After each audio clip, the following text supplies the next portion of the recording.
और मेरा रब कहता है इब्राहिम इस्माइल की गर्दन पे छुरी चला दे, मैं देखना चाहता हूं तू मेरा है या इस्माइल का है, तेरे दिल में मैं हूं या इस्माइल है। का मेरे रब हजारों इस्माइल तुझ पे कुर्बान कर दूं। छुरी उठाई, फलस्तीन से चले और पहुंचे मक्का मुकर्रमा। बीवी से कहा बच्चे को तैयार करा दो, सैर कराने ले जा रहा हूं। बच्चे को तैयार कराया। आज पहली दफा बच्चा बाप को देख रहा है, उंगली पकड़ के उछलता हुआ जा रहा है, मेरा अब्बा मुझे सैर कराने ले जा रहा है। ये नहीं खबर के छुरी के नीचे से गुजारने ले जा रहा है, और लियारी वालों को पैगाम देने जा रहा है।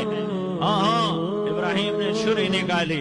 बेटा तेरे ज़बह करने का हुक्म हो चुका है। बेटा कहता अब्बा जल्दी कर, देर क्यों करता है। हाँ, कहानी सुनानी है लियारी वालों को, ऐसी औलाद बनाओ, ऐसे बाप बनो।